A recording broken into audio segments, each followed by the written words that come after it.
Let's start the actual contents of the course by starting to talk about the continuum hypothesis.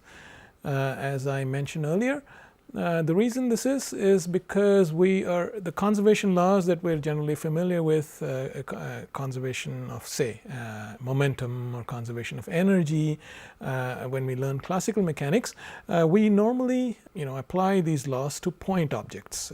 Extended objects, all right, but extended objects are merely a collection of point objects, and they're associated. Most of the time you idealize for instance the trajectory of a stone to the trajectory of the center of mass of the stone. Yeah, so this is what we are generally used to. However, here in this course we are not talking about point objects. We are talking about a continuum.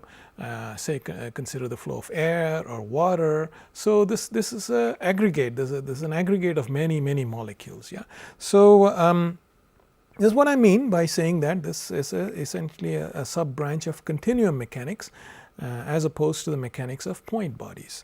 And in particular, we do not concern ourselves with microscopics like collisions between atoms and molecules. Yeah, this is what one does in the kinetic theory of gases when one wants to understand concept like pressure of a gas.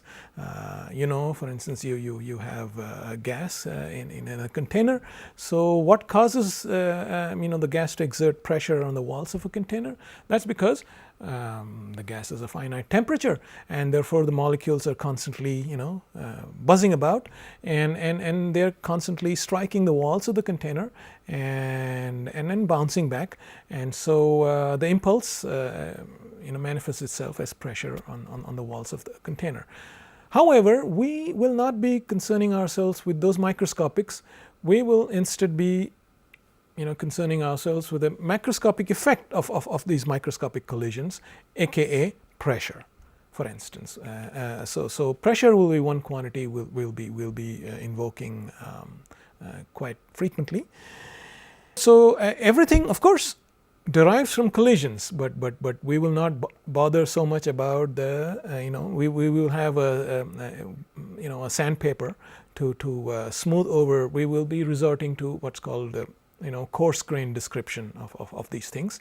We will be looking at a fuzzier description, and we will be concerning ourselves mostly about the macroscopics, so macroscopic quantities such as pressure, density, velocity, and so on and so forth. Pressure, density, velocity of the continuum, not of the constituents of the continuum per se. Yeah. Materials also are characterized only by the bulk properties such as conductivity, elasticity for solids, elasticity and viscosity applied to fluids, and elasticity applied to solids. Of course, there are complex fluids which are viscoelastic. We won't go into those complexities, but roughly speaking, we will be concerning ourselves only with these bulk properties, which some people like to characterize, like to describe as emergent properties, properties that emerge from microscopics such as collisions. These bulk properties, of course, for instance conductivity or viscosity, they are characterized by the relevant transport coefficients. You can think of the coefficient of conductivity. Yeah, conductivity of what? Say heat. So the heat conductivity of copper is more than that of aluminum, for instance, which is why we think of copper as a better conductor of heat than aluminum. Well, where did this come from? Concept of conductivity, which is one transport coefficient. Examples of other transport coefficients are a viscosity coefficient, and elasticity modulus, so on and so forth.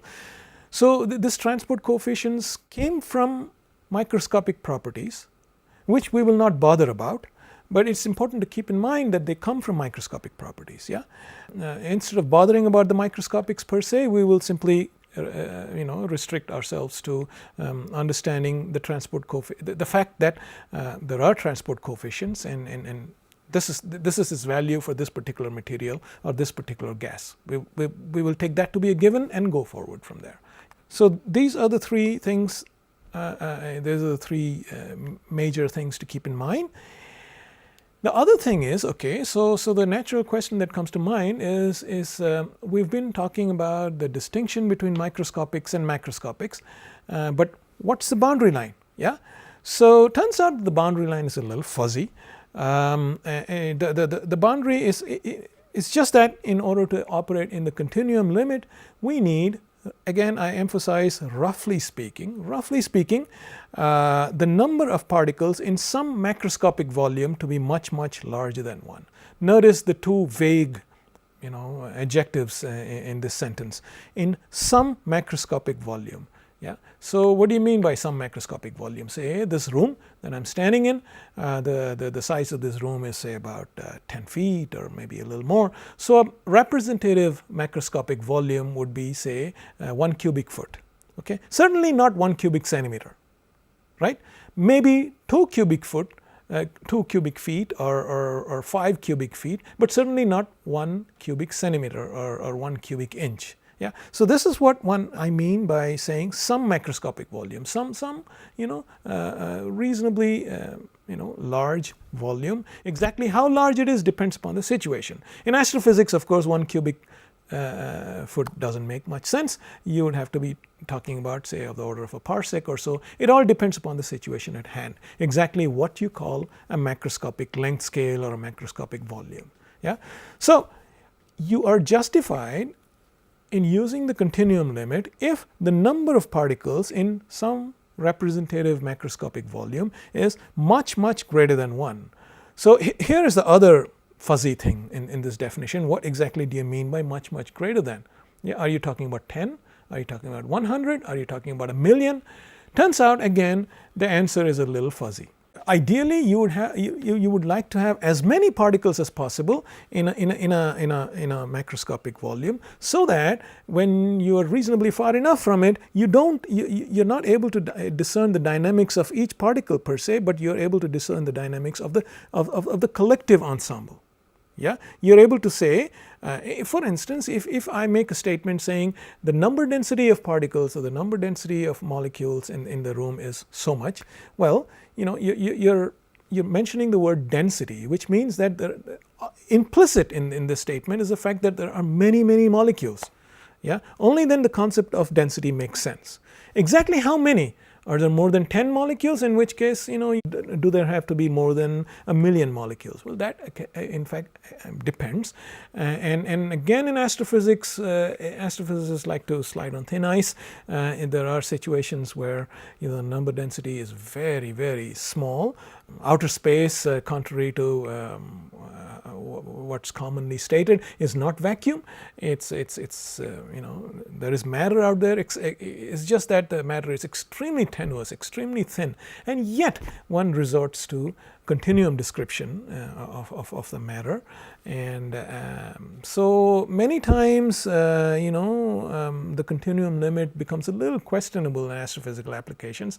Be that as it may, we'll come to it when we deal with it, but in everyday situations such as the flow of air or something like this, the continuum description is very much valid in the following sense: the number of particles in some representative macroscopic volume is typically much larger than 1, because of which it's meaningful to talk in terms of to invoke macroscopic properties such as number density, pressure, and so on and so forth to characterize a continuum. So to expand on that just a little bit, here is an example of bulk properties from the microscopic kinetics. Yeah. So here's one example. Consider a gas whose molecules are in thermodynamic equilibrium, in that you can ascribe a definite temperature to it. The molecules have been bouncing around each other for a long time and have established an equilibrium amongst each other. And a consequence of this is that the molecules have a very definite distribution, F. By distribution I mean, say, the Maxwell-Boltzmann distribution. So on the x-axis, say you might have speeds. On the y-axis you might have the probability of finding particles in a certain speed range. Yeah. So I'm sure you've come across this, and so that would be the distribution would be characterized by this distribution function f, and for a Maxwell-Boltzmann distribution this is just an exponential as you know. Now, what is an example of a bulk property that is derived from this distribution? Say the total number of molecules in a box. Yeah, the molecules are characterized by Maxwell-Boltzmann distribution, and you integrate this distribution over all space d cube x and all velocities. Yeah, so you integrate the distribution function over all space and all velocities, and the normalization works out to be the total number. Okay, so this is the first most basic kind of illustration of how you derive bulk properties such as the total number from kinetics.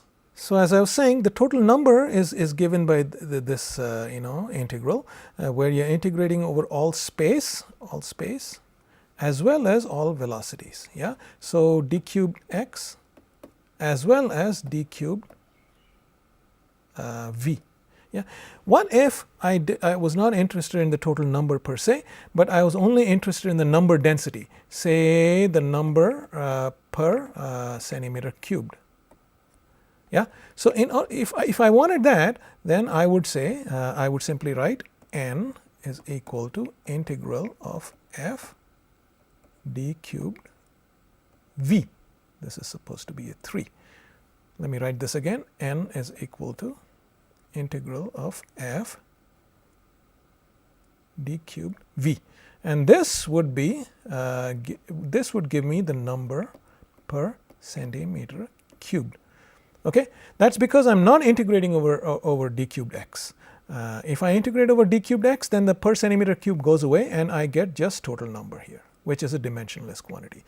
So here is an example, as I said, of a macroscopic quantity such as the number, or for that matter the number density, derived from a microscopic quantity, not quite microscopic, I would call it a mesoscopic quantity, which is the distribution function f.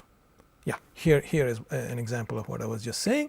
The number density n in per centimeter cubed would be just this quantity f integrated over d cubed v. If you are interested, say, in the average velocity, yeah, so what you do is you just stick the velocity in here, and you integrate over the distribution function. So the basic normalization of the distribution function is given by f d cube x d cube v, which gives you the number. And if you wanted to find out an average velocity, if there is any, for instance, is there an average velocity to the air in this room? In other words, is there a breeze flowing through it or not? Yeah, so there may or may not be an average velocity. If there is, you could find that out by doing this to the distribution function. The point I'm trying to make here is this is how you derive a macroscopic quantity like the velocity from a microscopic quantity, which is the distribution function. This is the basic point I'm trying to make. Yeah, and now, so the average velocity is one thing, but something that you might be a little more familiar with would be, for instance, the kinetic energy, the average kinetic energy, average of half mv squared. Well, what do you do? Instead of velocity here, instead of v here, you just stick half mv squared into the same integral, into this very same integral. Look, this and this are the same, the integrand are the same, except you have stuck a half mv squared here. Yeah, so you perform this integral. I mean, I've just shown one single integration. It's really a 6-dimensional integral, 3 dimensions for space and 3 dimensions for velocity. Yeah, so you perform this integration and you get the average of the quantity half mv squared. And we know that for a thermal distribution, in other words, a distribution that's characterized by a Maxwell-Boltzmann distribution f, we know that this half mv squared, this is equal to 3/2 kT. So here's an example of how you derive the temperature of a gas, T, from the microscopic distribution function. Yeah, you see, you're going from the microscopic distribution to the temperature. Yeah, so the microscopics concern themselves with kinetics. things like collision and so on and so forth. But if you wanted to get a macroscopic quantity like the temperature, which will be used in our study of fluids, in the study of the continuum, this is how you do it. Yeah. So this is an example of how you get a bulk property such as the temperature from the microscopics. And you know the pressure is simply equal to N K T. Many people like to say KB. Sorry. P equals N K Boltzmann T. So the Kb is simply the Boltzmann constant. So the pressure is, so this is a macroscopic quantity and this is a macroscopic quantity, and the product of them with the Boltzmann constant, of course, gives you the pressure. So you see, the pressure of a gas, which is essentially represents a statistical average of the force per unit area due to molecules striking the walls of a container, it's really a macroscopic concept, and that can be derived from and so it's related to these two macroscopic quantities, density and temperature, and it can be linked to the microscopics in this way. The density is related to the microscopic like this. Yeah, the distribution function is a microscopic quantity, and you integrate that to get the density, and the temperature is linked to the microscopics in this manner. Yeah, we just did that. This is how the temperature is linked to the distribution function here. So here we have about how many examples? About 3 examples of how you squeeze out macroscopic quantities such as pressure, number density, temperature, and things like this from the microscopic quantities which are from microscopics of the gas, which are characterized by the distribution function, right? So having done that, so the whole point of this slide was how you derive, was to justify our description of fluids as a sub-branch of continuum mechanics, as opposed to the mechanics of discrete point bodies, right? And so that was that. The other basic question you might have in your mind is, we keep talking about this thing called fluids, and you might know that fluids comprise, I mean, when we normally say fluids, it includes both liquids as well as gases. There are differences, but nonetheless they're both considered fluids. On the other hand, in everyday life we come across solids, a piece of rock or so what really is the distinction? Yeah. The distinction is kind of subjective, but one central difference between solids and fluids is that fluids are characterized mainly by their response to what are called shear forces. Okay, what one means by shear is a force that is not normal to a surface. Say you have a surface like so, and you're pressing against it, there's a normal force, whereas a shear force is something that's trying to deform the surface like so. Okay, a shear force is something that can be tangential to the surface, either in this way or in this way. Okay, so consider for instance, this kind of a situation where you have an element of fluid like so, and you're trying to deform it with a shear force like this. Notice the force is not normal. It's not normal like this. It's not like so. It's shearing like so. Yeah. So you're trying to distort this element so that the square, which is ABCD, is you're trying to make it a parallelogram ABC dash D dash. Yeah. That's what you're trying to do. In this case, this is a solid element and this is a fluid element. As such, this diagram does not tell you that much. But the main thing to focus is that here, fluids cannot resist shear. When you apply a shear force like so, a fluid element flows. The top surface here, it simply keeps the top surface simply keeps sliding over the bottom surface. Okay. When you apply a shear force to an element of fluid, it flows. Whereas you apply a shear force to an element of a solid like here, it tends to snap back to its original position. Okay? This is what elasticity is all about. You try to deform and it snaps back. Whereas fluids, on the other hand, the fundamental difference between a fluid and a solid in some sense is its ability to withstand shear. Okay, you apply a shear force being any force that's not normal to the surface, any force that's parallel to the surface, either this way or that way, or a combination of these. Yeah. So here you see, here's an example of a force that's parallel to the surface, and so you're applying this kind of a shear force. A solid tends to withstand shear, it tends to snap back, whereas a fluid cannot do that. The surface simply slides continuously over the bottom surface and the fluid flows. Okay? So of course there are this is what I mean by saying solids can be elastic. Whereas a fluid deforms or flows continuously in response to an arbitrarily small shear. The shear can be arbitrarily small, and yet the fluid will start flowing. Yeah. There are complications. There are materials which display characteristics of both viscosity as well as elasticity. Viscosity refers to fluids. Elasticity refers to solids. In some sense they are the same, but for instance, nanoparticles of water. You think of water as a fluid, right? Turns out that when you confine water to about a nanometer scale droplet, it starts behaving like a solid. Very, very strange, but true. Yeah, we will not be going to these complications. We'll restrict ourselves to what are called Newtonian fluids, for which this is not true. Okay, we don't bother about complications like viscoelasticity.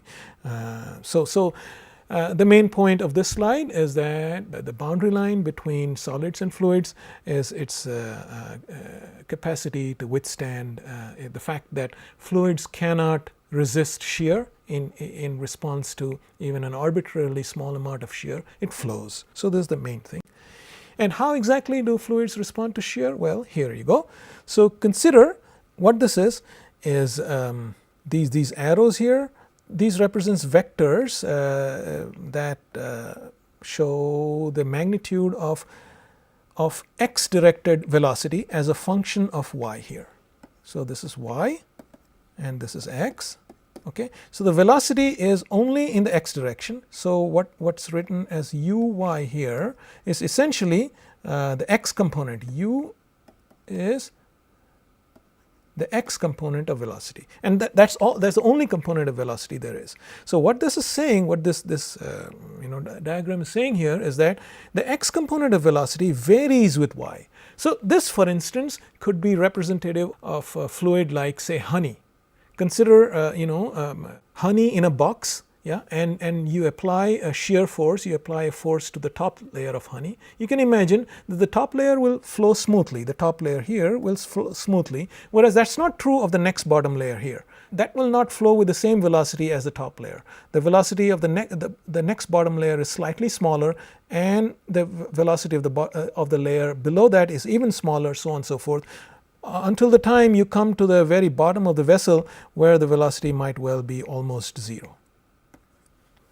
Yeah, so it's almost as if these different layers are connected by little rubber bands like this. Okay, so when you're trying to slide the top layer over this, there are these imaginary rubber bands which are trying to prevent the sliding. Okay, and this is what viscosity is all about.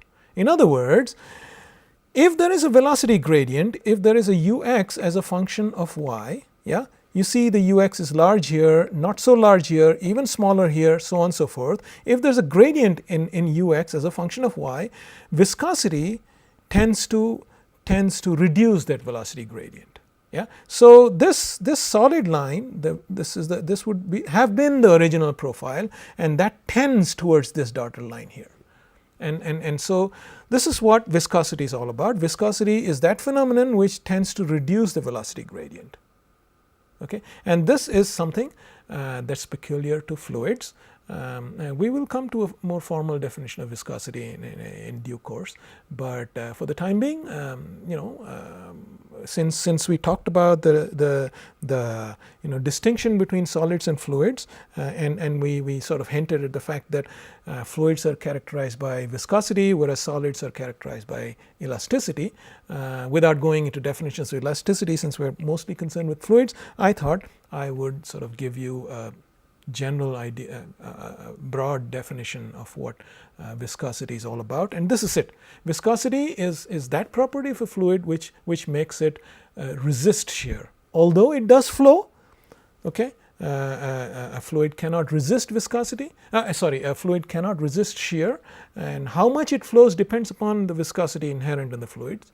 And you can think of viscosity as that property which makes little rubber bands connect different layers of the fluid. Yeah? And these rubber bands are preventing the top layer from sliding arbitrarily over the bottom layer. The stronger this rubber band is, the more the viscosity, which is why, say, you think of honey as a more viscous fluid than water. By the time you reach the bottom layer here, the velocity would be almost zero. Yeah, so the gradient is very large, whereas that's not so with in case of what we normally think of as a less viscous fluid, which would be water, right? So the next concept I would like to talk about is something called stress. The kind of stress that we're most familiar with is just pressure. Yeah, and that would be what's called a normal stress. And so a normal stress would be basically a normal force, dFn dA, where Fn is a normal force. Normal meaning here you have a surface and you have a force like this which is normal to the surface. Yeah, so this is the scalar pressure that we're familiar with. But this need not be the only kind of and this is one kind of stress. You can also, you guessed it by the amount of emphasis I was placing on the word shear in the previous slides. We will be concerned not only with normal stresses but also with shear stresses. Yeah. So the kind of stress that arises from shear forces. So suppose you have an area element like so, like this. Yeah, and you have a shear, a force that's not necessarily always normal. This would be the normal force, but you can also have a tangential force, a force that's tangential to the surface, and this would be what's called a shear force. The tangential force can be like so, or also into the plane of the screen. So either way, it's parallel to the surface, and you can always define this quantity dFs dA in analogy with this quantity dFn dA, right? So the only difference being, we call this a shear stress, we call this a normal stress, simply because this arises from shear forces and that arises from normal forces. So as such, there is no big distinction between these two kinds of, it's just that we are a little more familiar with normal stresses than we are with shear stresses, simply because we are more familiar with the concept of pressure. It turns out that a normal pressure is not all there is. There are also these shear components, and these two kinds of stress can be combined into one unified kind of description. So what's it got to do with viscosity? Well, for a wide class of fluids called Newtonian fluids, which is the only kind of fluid that we will be concerned with in this course, the shear stress, the quantity tau s here, which we defined here, which is essentially the ratio of dFs to dA, where dA is the differential surface area, is proportional. Is observed to be linearly proportional to the velocity gradient. So the velocity gradient we encountered here, you see, there's a gradient of the y of the x component of the velocity as a function of y, right? So that's what this is. This is the du dy. This is the du dy that we encountered. Turns out that the shear stress is linearly proportional, and the proportionality constant is this mu. Yeah. And this mu is called the coefficient of dynamic viscosity. Okay, so you can see how intimately connected the concept of viscosity is with the concept of stresses. Yeah, and the stresses need not only be normal. Consider an imaginary cube like this. So the normal stresses on this cube. Let's see. Yeah, so this is phase 1. This is phase 2. This is phase 3. And so on and so forth. The normal stresses would be what are called, the normal stress on phase 3 is the one which is pointing that way. The normal stress on phase 2 is the one which is pointing this way. And I call this tau 3, just a notation. Yeah, and I call this tau 2. What these subscripts mean are the stress on phase 3, yeah, which is arising out of a force that's also directed along the direction 3. Here the 2 means the stress on phase 2 which arises out of a force that's also in the direction of the outward normal characterizing phase 2. Okay, but as you can see, tau 3 is not the only kind of stress there can be. There can also be a tau 3 there can also be a tau 3 There can be a tau 3 and there can be a tau 3 Yeah, so and the tau 3 it would be this, and the tau 3 would be this, and these two are what are called shear stresses, because these stresses arise from forces that are tangential to the surface, whereas tau 3 is a normal stress. And there's no real need to strongly differentiate between these three kinds of stresses. It's just that one is normal, the other two are tangential. You can consider them in one unified kind of description, and we will see why the concept of shear stress, the concept of shear stress is central to viscosity because of this. Yeah, it's experimentally observed that the shear stress is linearly proportional to the velocity gradient, and the constant of proportionality is this coefficient of dynamic viscosity. And the components of these of the stresses form what are called a tensor. The tensor is simply a matrix. The tau, the elements of which are tau 3, tau 3, tau 3, so on and so forth. Okay, some of them are shear stresses, some of them are normal stresses. The normal stresses are the ones in which these two indices are the same. For instance, tau 1 or tau 2 or tau 3. All the other off diagonal elements are called shear stresses, right? So from now on we will start talking about having talked a little bit about how fluids are characterized, how they are different from solids, and what's the main dividing line between solids and fluids. We will start talking about the study of fluid kinematics, which is essentially a study of the appearance of motion. Okay, for instance, displacement, velocity, acceleration, rotation, and so on and so forth of fluid elements without explicitly considering the forces that are acting on them.